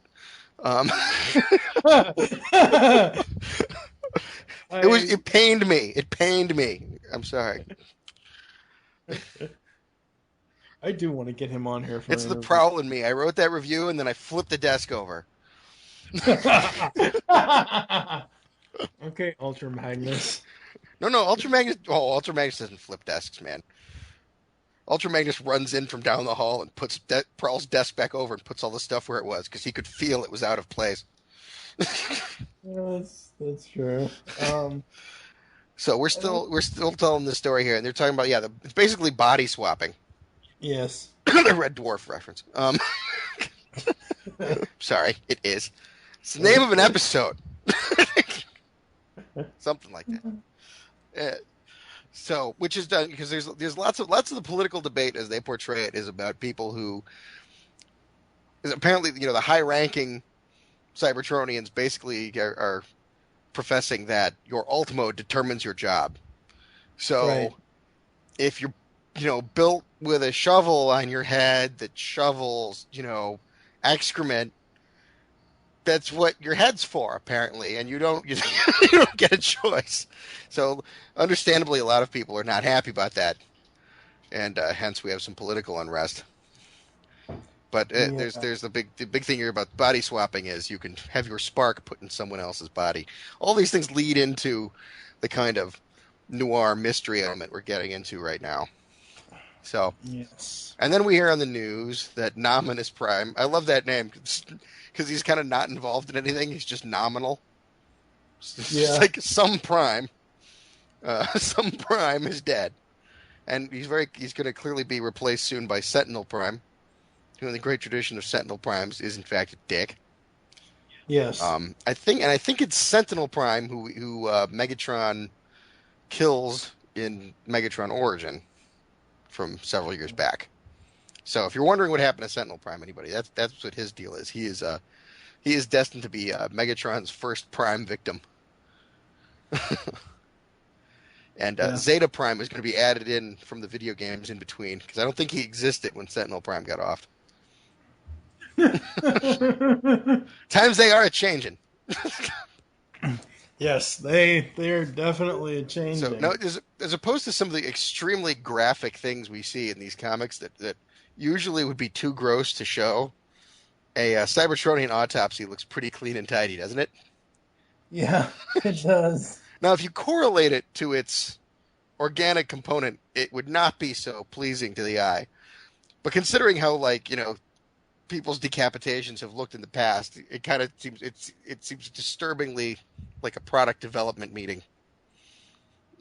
you know. Yeah, yeah, pretty much. It's like, okay, we need to get this much out by this date, Yeah. and yeah, it's very. Prowl has forced Chrome Dome to turn that dude into a build-your-own senator hobby kit. Oh my god, Looks like Chrome Dome took it's him an right off the erect. tree, doesn't it? Yeah, Prowl to ask him, like, so just shave all the little things off the sides, little tabs. that is so funny. And then in Sherlock Holmesian style, despite having him taken this whole dude apart, apparently Prowl has gained the information he needed from some dust on the guy's boots, Yeah, which probably could have been obtained without removing his spleen. But, moving right along. yeah. Now, Optimus and Ratchet go to see our new friend. Now, we've seen him, he was in it wasn't part of Chaos proper, they call it Chaos Theory. There were 2 issues where we met this senator before. Mhm. And I'd noticed, even as I read these books, I did notice, I always kick myself afterwards when I have this done to me. I noticed that I didn't know his name, but I assumed I just missed it. Oh, the senator The that senator who here is green and white. the one. That Yeah, mention how often he changes his paint job, which he does. And like I said, I'd seen him in other books. He's actually in 2 other issues, but I still didn't know his name, and I was trying to remember because I remembered Proteus. Like, it's not Proteus, it's not. And they say he had been repainted too, which is confusing because a lot of those senators kind of look like this. But I did notice that he was nameless at one, But I assumed it was me. I didn't think the book hadn't named him. I presumed somewhere in the no, terms they were giving me and in the new senator names and this and that I had just read over it no, quickly. it's definitely not you. They don't name They him. don't name him. I realized that, but only when it was too late. You want to save the reveal? You want to just pretend we don't know until No. Yeah. Okay. We're not. Right, We're not so, getting to the. but Still got, there's no we get, still got so another, it's another funny. few. They meet some senator. I can't seem to find his name on this page. Gee, oh well. Call him Senator Nexus Maximus. So then, yeah, Nexus Man. So now Prowl and Chrome Dome race off to go find the killer from the glass of the boots. Now, if you look here, is it just me or does Prowl seem to be riding a bike not entirely unlike what his Action Master came with? Yeah, it does. I wondered- Again, like I said, it looks like the artists are. It's like they Are- like the Transformers and are familiar with them in some way. Yes, Which exactly. is, which is just such a new concept. Who would have thought? Costa, yeah. Costa. I'm sorry, I got something caught in my chest. Whenever I mention a writer who doesn't know anything what he's writing about, it's just Costa. Anyway, just comes up. This one kind of freaked me out at the end. It's not as freaky as what it will be at the end of this book, but it did kind of freak me out because Red Alert's dead. Well, ish. Yeah, ish, but Well, I mean, wait there. It's ish. no, I know, but Well, when I committed suicide ish. yeah, there In you a go. disturbing Transformers way. Well, we'll get there. Before he commits suicide, as soon as Prowl and him arrive, this is another very noir thing. You get there, and the person you're looking for is already dead. In this case, he does a swan dive out of the window as they approach. So you know you're in the right place when. Yeah, funk. Yeah. Yeah. You know Drift you're in the leaves, right Drift place. just left earlier. They allude to this. Hot Rod threatens to annul the Amnesty Act, which is why he gets to be an Autobot, and because they found Red Alert's body in the oil reservoir, missing its head.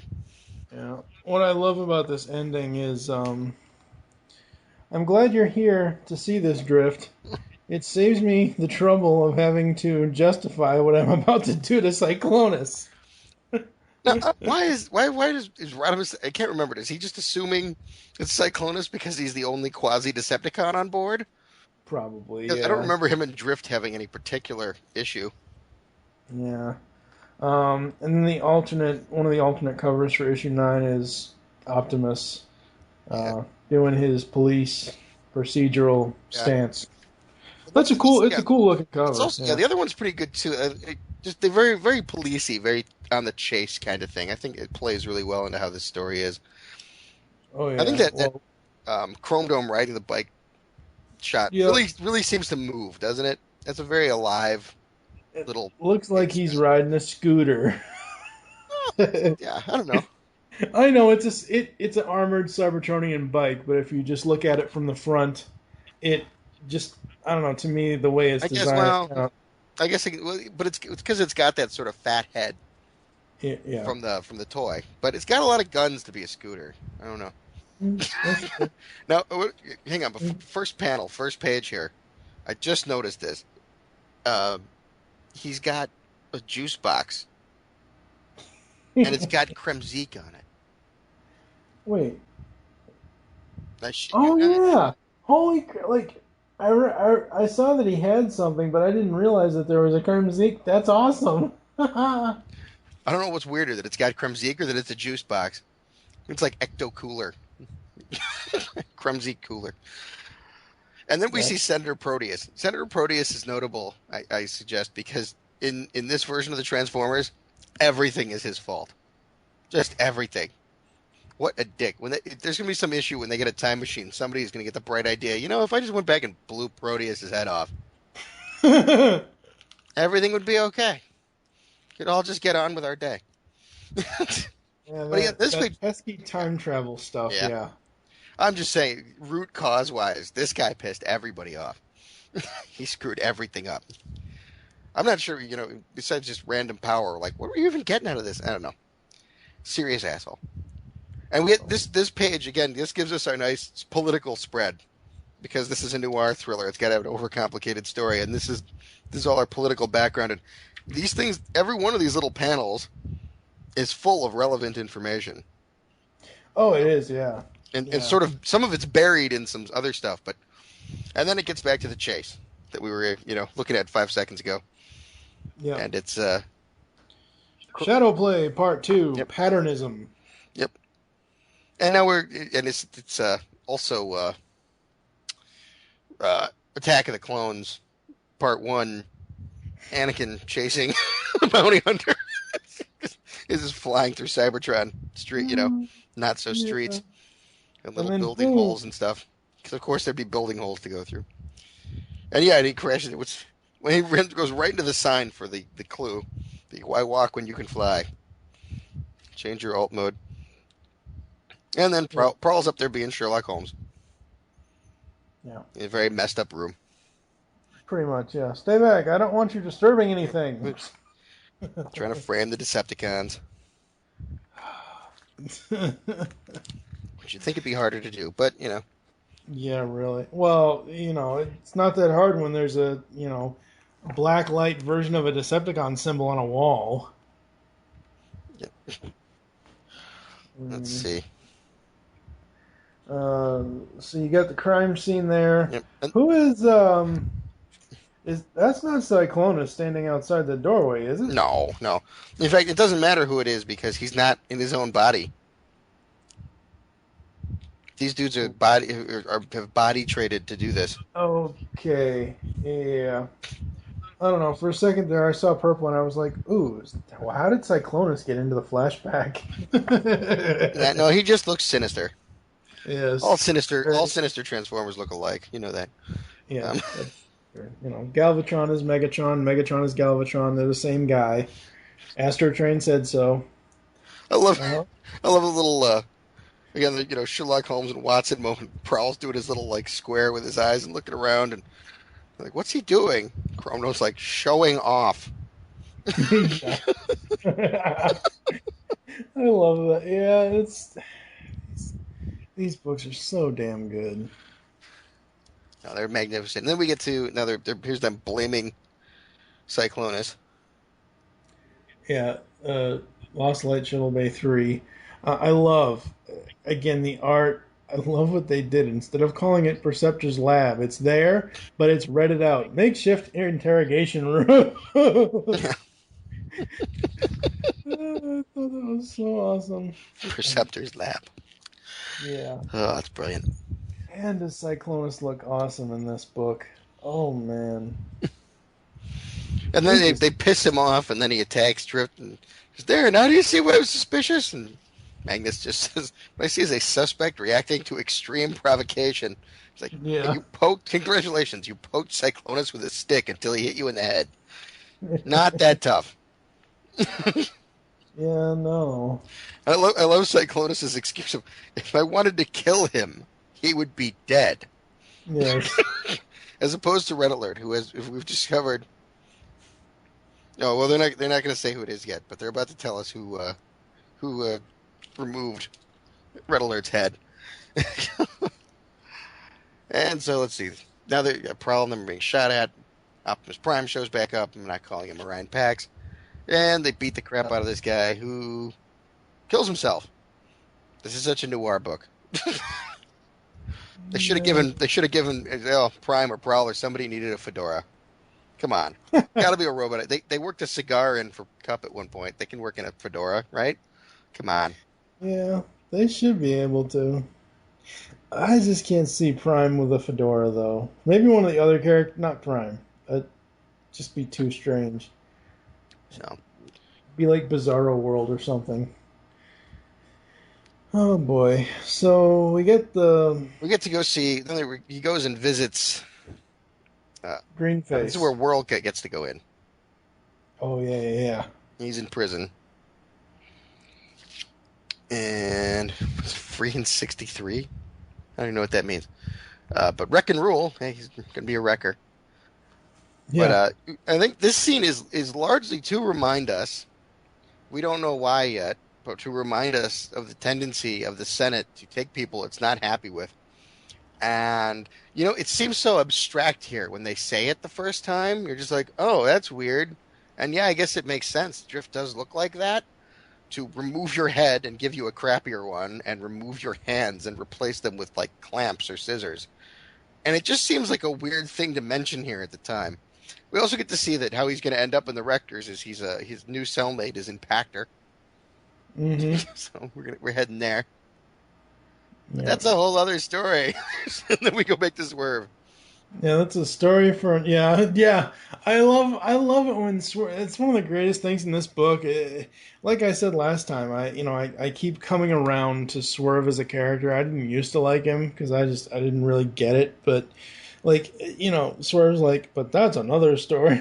This is so funny. And then we have a table shot of all of them telling stories, or telling the story. Yeah. I like the is, sort of Constructicon-y looking, yeah. things they're standing on there. I wonder if it makes you wonder, are those actually supposed to be the Constructicons? It's hard to say. But, yeah, we have a little Decepticon, riot thing going on. Yeah. And there's just, the political unrest thing, and then they go to look at this place where the people swap bodies, because that's the people they found. And they find something much more disturbing. They find the place where they go to alter your brain when the Senate doesn't like you. My favorite, Yeah. those little ping pong balls they got on those trays there, those forearm dudes, those are people's brains. That's freaky. Part of there's a certain degree that I don't like of how justified Megatron is.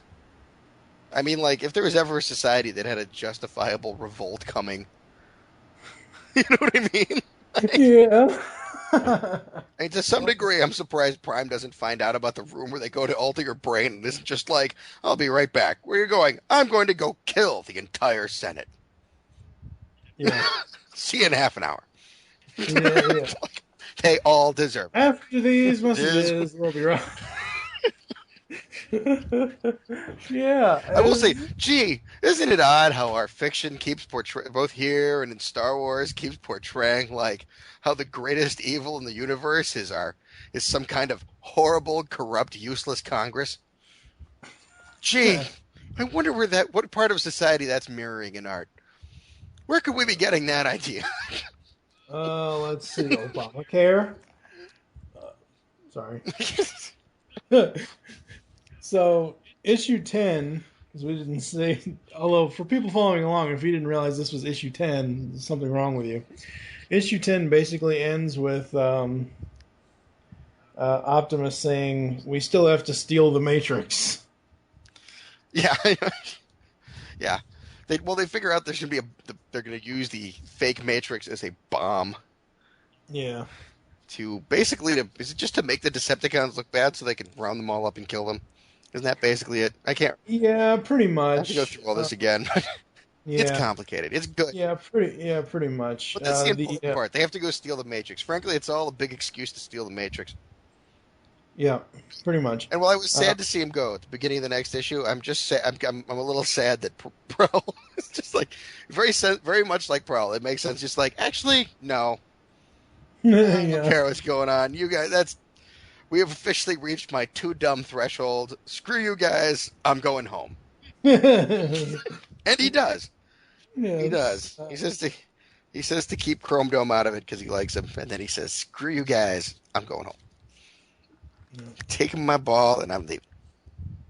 And then the issue for all issues, the issue why this 3-part podcast episode started, as far as episode 11, 12, and this one here in 13, begins with More Than Meets the Eye number 11, with Optimus Prime reenacting Tom Cruise as Ethan Hunt. I was trying to block that out, but yeah, that is exactly what it is. I'm sorry, I'm not going to let you because it's the same damn thing. Yeah. It's Optimus Prime. It is. Dangling from a ceiling, trying to reach and get something, just like Mission Impossible. Yeah. It just is. Just is. It wasn't even that cool then. Oh. Yes. So Sorry, apparently we start distracted thinking horrible thoughts about Mission Impossible. I like some of those movies. Actually, I do enjoy watching them all. But if I was, as far as a reviewer, there are probably tons of issues with those movies. But well, the first one would have been okay if they didn't show the climax in the trailer. True. And the second one, I don't know, it wasn't bad, but it was a little convoluted and dumb. Yeah. And I watched about 5 minutes of the third, and I was just like, yeah, something about this just seems off. And then it was like Ortsy and Kurtzman, and I'm like, oh, yeah. Okay. As it turns out, I have something better to do for the rest of my life. So, issue 11 starts out with a flashback before the war. Just in case you didn't know, because there's no reason you would know, because this book isn't set then. But since we're doing that... Yeah, since we're doing that in a flashback, yes. We're back in the bar, we're talking about the stuff. Yeah, Optimus talking to Prowl. And I love how they said this isn't the first story they told wrong. I'd love to see some of the other ones. Oh my god. I'm scared to... With this crew in the Lost Light, outside of Rodimus and Magnus, the rest of these bots, I'm scared to even find out what the hell any of them is told them for stories. Prowl throws that big snit fit when all those people want to leave. But I kept waiting for him to let them go, and when they get away, just be like, whew, that was close. And Bumble would be like, what do you mean? I thought you were going to stop them. Like, stop them? That was my idea. I just got every useless person off the planet. It's like, find some list and Prowl's up of all the people who are dead weight, and they're all on the ship. And it just reminds me of, like, the Hitchhiker's Guide. No, I don't think it's in the first one. It's like in the third, or in the second, with the ship full of telephone cleaners and insurance salesmen, where they tell everyone the world's going to blow up and they need 3 arcs, and all the important people are on 2 ships, and all the unimportant in the third. But really, they only launched the third. Oh. That's what I so thought the Lost Light was going to be. It's like, there's every person I don't want on the planet. I'll make them think I don't want them to leave. That's cold. Yeah. So they end up with the Matrix, and they go. This is a reference again to Last Stand of the Wreckers. Yeah. It's Iron Fist here. He's a big deal in Last Stand of the Wreckers. So visiting him is sort of a little Easter egg gift for Wreckers fans. Mm-hmm. Well, now Iron Fist isn't the one-eyed orange guy, is he? No, Iron Fist is the guy who makes them that Matrix. He's orange and blue. Oh, okay, because they're He's got all the replicas and stuff. between Whirl and this other. There's a panel on the page before we see Blaster. It's on the opposite page Mm-hmm. before we see Blaster.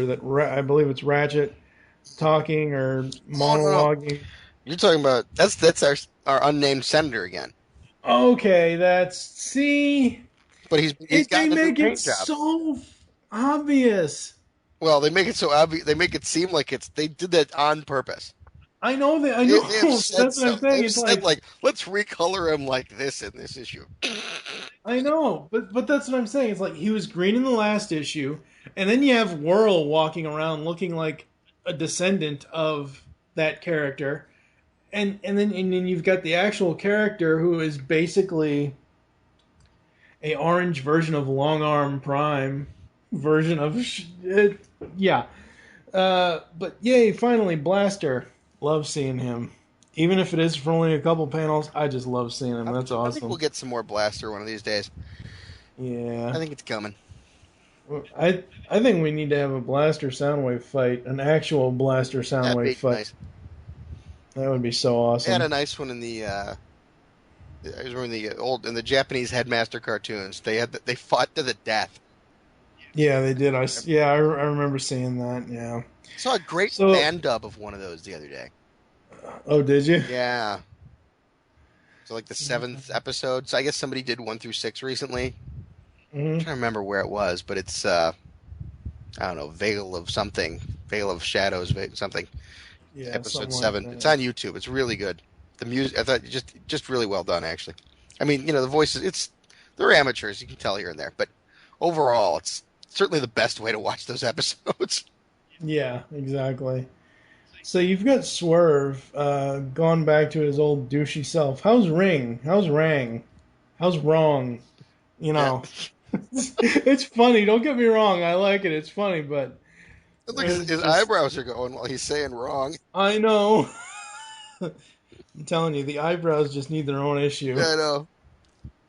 Oh my god. Watch. You can read a whole issue of those eyebrows talking to the tick's antenna. Right? Well, that would be a spoonful. Oh, can't believe you just said that. Oh, moving right along. All right. All right. Who the heck is the blue and white guy? Is not Mirage, is it? That's talking to Chrome Dome. No, it's not. It's Which blue and white guy? There's no page numbers. Blue, uh, white, and yellow guy? yeah, it's on the page with Chrome Dome. It's after the crap. It's right after the page. What's the first word on the page? It's after the page with rung in the eyebrows. It's Yeah, that's Iron Fist. Oh, okay, okay, yeah, okay. That's Iron Fist. All right, cool. Okay, okay, yeah. Okay. See, I didn't see the orange at first. I only saw the blue and white, and I'm like, wait, what's Mirage doing here?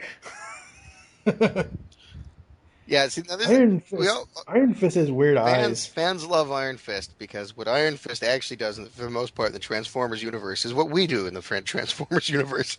He collects crap and writes about it on the internet. So he's a fan favorite. Your little Iron Fist. Some third-party company's making a toy of him right now. I was just looking at it the other day, and they made an animated version of him for one of the as a BotCon toy a couple years back. That was yeah, that was 2011. Yeah. Yeah. I think it's based off the Cybertronian Ratchet mold from Animated. Yeah, I think so. And that with a different head. Yeah, well, It yeah, looked good. obviously. And then they so. used that. They made those like auto Rooper things. It was like Auto Trooper. it's Yeah. like you shouldn't even be acknowledging that section of the fiction. Like what? I don't know how that ever cleared. It's just like who told somebody it was okay to make like vaguely child porno Transformers comics? Really? How did that ever get made? I just never understood. And then just I don't know why they made toys of it again. I just would think like let's just put that in the we'll try to forget about it box. Yeah, pretty much. Okay, so we've got this whole We're so mission for afraid of the. Transformer sex, but then it's like, but like making out with little girls? Yeah, let's. That's all Power Glide's fault. I swear, I hate. I know you say, "Oh, take away all the cheesy." I still hate that episode. I tried. Is it? I'm trying to remember. It's one of our episodes. I forget which one, but I did put a clip from the girl who loved Power Glide in one of our Yeah, you podcasts. did. I remember you put the "It's my party" and I'll crap. Yeah, it's my party. Don't cry. I just humans and Transformer. Just no. All right, so we got the whole mission for the Matrix. Replace it with Most the. part, I agree with you on that front. Thank you. I say for the most part, I mean only in that episode. I don't think the way it's done is that bizarre, Yeah. though. In general, yeah, what the fuck. I think it's much weirder in the one with sea spray. Oh, stop it! Just stop. Yeah. No, I know. But the He's a water guy. difference. He should sound like he's gargling. I know. The difference Let's is make him though sound like between. Donald Duck. Let's break down. Just Yeah. The waft difference later. between the Power Glide episode and the Sea Spray episode is that, hey, jump in this magic water and you can become human for a little while. That's the difference. But yeah, But they were like still cool when they weren't doing that. That was yeah, they made it pretty clear that went both ways. yeah. Either That's that's true. the one that one bugged me more. Maybe just because Yeah, it's sea spray. Maybe just because when he turned human, he still had the feet and the voice. Up. yeah. Oh God, yes. That's so strange. Oh my God, Optimus is alt mode. I don't think I've noticed it until now. No, It's off very. topic there. Where the I just, just, where you looking at his alt mode? let me Left see. me back with Iron Fist. It's the page. The Matrix is just hovering there. It's the page next to that. Mm. Um, Bottom of it is "Remember me as I was." Oh well, that's like way ahead. You've skipped like the whole issue. I You skipped the whole heist. know. Well, What's- because it's Right, if you've it's a seen Mission heist. Impossible, yeah, they get the Matrix, yada yada yada. Yeah, that's Lots of that's Matrix humor and like blah blah blah blah. Anyway, it comes down to oh, there's his alt mode. yeah. What they really want, they decide in the end, is they are going to kidnap our senator friend who has no name Yes. and take him to have all that horrible stuff done to him. And you start to like, oh man, really they're going to do that? That's terrible. And they try to find him, but the institute that they found before is only one of them. And we get a little reminder of what Empurata is in case we'd forgotten after having talked to Whirl. And the story ends, and yay, Rung talks because they keep saying his name wrong. This kid goes and talks to him for it. So it's a big deal here that like Rung is now definitely alive and has survived having his head blown off by Swerve. Yes. And Prime meets Zeta, and then we go to somewhere where they're talking about the horrible things they're going to do to somebody, mainly just to be assholes. They're going to do Empurata, the removing of the hands and head, and they're going to do shadow play, the literal changing of the mind. That's where they're playing with all the brains. And they talk about how they're going to make him unemotional. So basically, they're going to totally violate this person in every conceivable way. They're going to, remove and change his head, take away his hands, and rewrite his personality. They're going to mess with his actual person. The Autobots are doing this? I don't know if these are technically Autobots. This may be sort of pre-Autobot and Decepticon. These are definitely not good guys. I don't think if given the choice between sides, these guys would be called Autobots. I think that's okay. clear. No, okay. No, But then no, we turn the page and oh boy, this is the page that got you to read this whole thing because I was kvetching about how disturbing it was, and it totally caught me off guard. What's his name? Oh wait, his name is Shockwave, and Senator there's his Shockwave. scooped out head.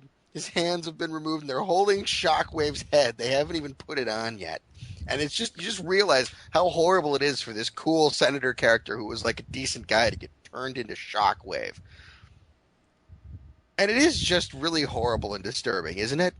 Yeah, it's very horrible and While you were disturbing. reading these this whole time, it was great because you got, I told you, you read them sort of going through the maze backwards because what got you to read them is I was complaining about how screwed up Shockwave's origin was. Mhm. So you were like, well, where is it? And I told you, and I wasn't lying, it is in here. But it is the last fucking page. So I've been sitting here with glee, just thinking like, any minute now, Mike is going to be reading. Like, you get right to the back edge of this trade paperback going, what the hell is Ender talking about? Shockwave isn't even in this. Ah! Yeah, exactly. Well, that was my reaction when I read it. Like, Yeah, that's what at like 11 o'clock at night, I was like, okay, I want to finish reading this volume. I want to, because I'm telling you, we've been saying this for the last 3 episodes of the podcast. These books, reading them in trade form, you cannot put them, the only time I put this down, any of these 3 trades that we've talked about in this episode and the last 2, the only time I've ever put them down is to go to my Facebook fan page, which is linked to my Twitter account, and to post something about what I'm reading. And it's like, holy crap, I did not see that. You still see it, like, if you really look for it, like I was saying earlier about, oh, he continues to change colors. You said it too. And I'm like, okay. It's got to be something to do with Shockwave because of the one eye and everything else. And but it's just like, oh, what's his name? Senator Shockwave. And it's like, it's so dramatic, honestly. It's well, like, didn't that page turn is just like, even though you know it's coming, even though they're talking about the disturbing crap, when you turn the page and it's Shockwave, who hasn't been any other part of it, there's no hint it's him. I mean, really, Right. I mean, just like, Gah! And you know who Shockwave is, so everything about Shockwave kind of comes back at you from the other side. Yeah, exactly. You don't need to be told who Shockwave is or what Shockwave's like, or what he's you know what he's gonna be like there afterwards. This is like what the Darth Vader origin should have been like, just this like Yeah. oh god. At least Shockwave's arms and legs weren't, burnt off by volcanic rock. Well, they're at least getting a repaint here, partially replaced. Yeah. All right, so that's More Than Meets the Eye, Volume 3. We're going to take a quick short break, and then we're going to come back with kind of final thoughts and to talk about the issues since issue 11, since I've also caught up on those. We'll be back after this. Coming to Grand Rapids, Michigan on September 21st and 22nd is GrandCon Gaming and Comics Convention, presented by Celebration Cinemas. Join us in playing or chatting it up with fellow enthusiasts in a community that understands your passions. Get lost in the adventure of your favorite role-playing game. Admire costumes and art from vendors and attendees. Meet the creators behind your favorite mainstream and independent games and comic books. Check out unpublished games and sneak peek at things to come. You can get all this and more at GrandCon. For more information, please visit www.grand-con.com.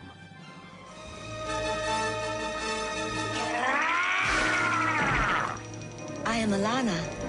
Thank you for saving my life.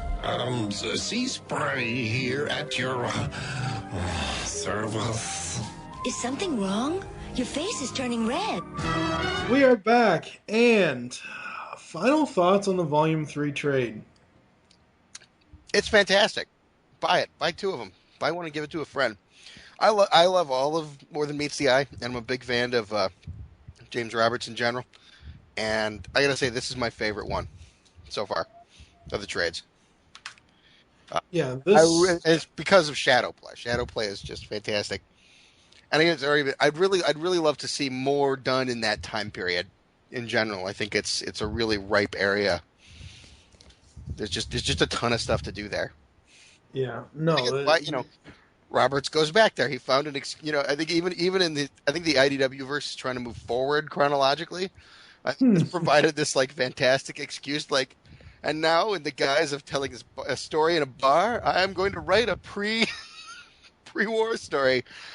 Like, way to go, man. and for good reason, because it's an awesome story. Yeah, it's an amazing story, and you can always Oh, have sorry, go ahead.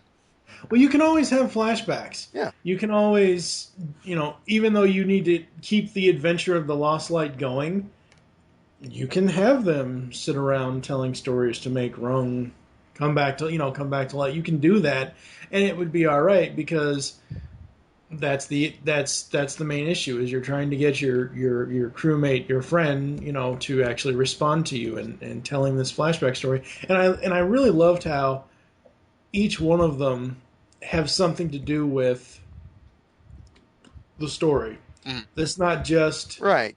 Swerve narrating the entire time. It's not just Chrome Dome. It's not just, I love how all of them, and I love the interruptions. The interruptions just ask. Oh yeah, no, and they keep the dialogue humorous and grounded. They're great interjections. They're great for transition. It's really well crafted. It's fantastic. It's funny too. We're talking about it today because, just this week, Robots in Disguise 17 came out. Yes. And of Don't course, spoil it. I haven't gotten started on Red yet. I'll just, it's spoiler wise. All I'm going to say, it's from the cover, but it's really the sequel to this issue. Right. Because it's mostly flashback, and it's gonna, ever since I turned this page and saw, Shockwave on that slab, it's kind of been in my head, like, good, what happened right after that? What happened with his relationship with Prime? How did he end up a Decepticon?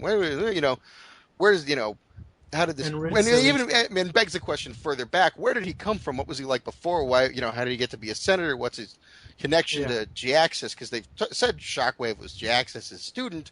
G-Axis has already gone by this point, which means it was young pre-op Shockwave that was his student. So,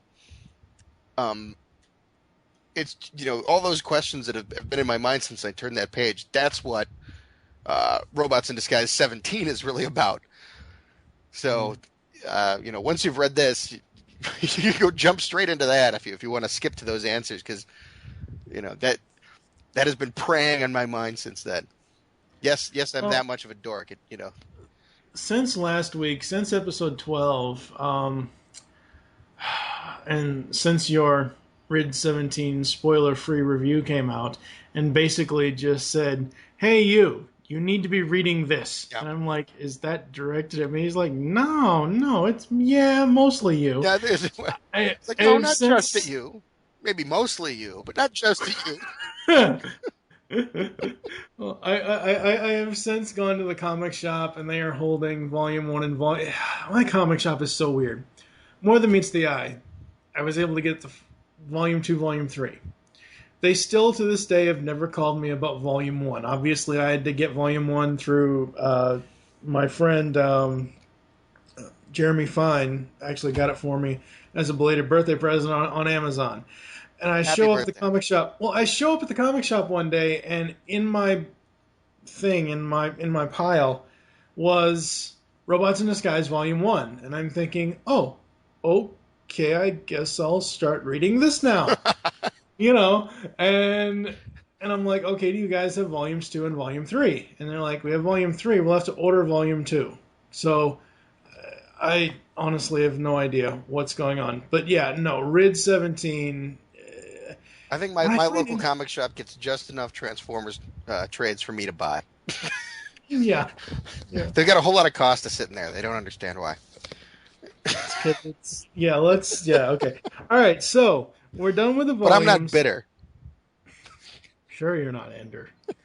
Sure you're not. Just like, 6-year-old or 7-year-old Ender wasn't bitter when, a lightsaber went into Optimus Prime's gut. What else can you call that? Energy Blade Megatron. It's a lightsaber, damn it. It even made the noise. I know it did. If it makes the noise, it must be. Make it so. Yes. All right. So Volume 3, we both love it. It's great. Since then, I have issues 12 and 13 digitally. I read those. 14, 15, and 16. I read those. So I'm caught up. I'm ready to go. And what's going to happen is, how we're going to do this is, I really like doing them in trade form. I'm not going to have us go back and do individual issues of these. So next time that you're going to hear from us with More Than Meets the Eye will most likely be after volumes 4, 5, and 6 have come out.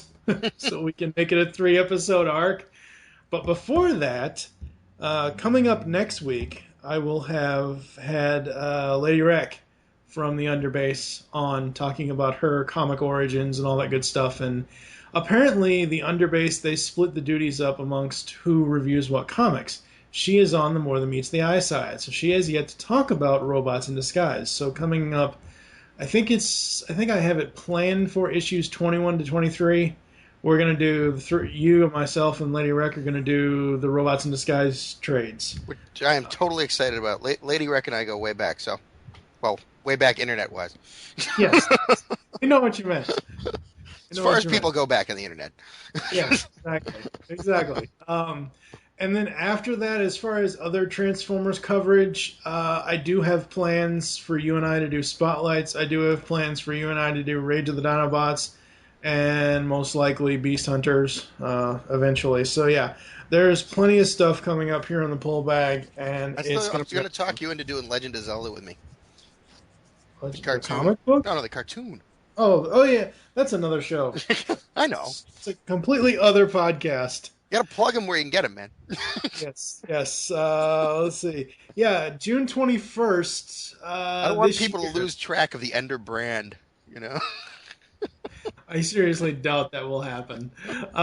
June 21st this year, we are premiering a brand new podcast here at the Geekcast Radio Network called Pixels in the Animation. We are going to be reviewing every episode of 9 different video game cartoons. Super Mario Super Show, Legend of Zelda, Mario 3, Captain N, all 3 seasons, Super Mario World, the 2 Sonics, Mega Man, the real Mega Man, the 94 Mega Man, not that NT Warrior bull snot, and Donkey Kong Country. So, yeah, we've got a full plate for that show, and I'll finagle a way for you to be on the Legend. We're gonna take a shot every time he says, "Excuse me, princess." We might not survive. Yeah, in that case, TV's Mr. Neil will definitely be drunk off his ass. Oh, crap. So, alright, well, that's going to do it for us. Coming up next on the pull bag, actually, the Lady Rec episode is 2 weeks from this episode. It's episode 15. Coming up next, my buddy Adas Barron and I talk about the 6-issue miniseries of DC's Masters of the Universe, where apparently Adam is a farmer and not a prince. What? It is. I've been reading that. That's not what happened. No. Not the ongoing. Okay. Last year. Okay. 2012, the 6-issue miniseries. My dorkness is embarrassed. That totally slipped by me. Seriously? Yeah, I didn't even know they did that. We'll talk. All right. Keep reading those comics, ladies and gentlemen. We get some. We have a lot to talk about. To do off air, yes. So we will catch you next week with the Masters of the Universe 12. Jesus Christ, 6-issue miniseries from 2012. Empurata. God damn you! Keep reading those comics. Pathetic fools! There's no escape! You just heard the latest episode of The Pull Bag, GCRN's comic book review podcast. There are several ways to get in touch with us and leave feedback for the show. You can visit the website, geekcastradio.com, where you can comment on the episode and all of our different podcasts. You can rate our show on iTunes. Be sure to leave us feedback. Call the voicemail line, 502-526-5821. Please remember to tell us the show you were leaving the message for, and your name. Become a fan of us on Facebook by searching Geekcast Radio Network. You can send us an email, feedback@geekcastradio.com. Follow us on Twitter @GeekCastRadio. So until next time, unleash the geek in you.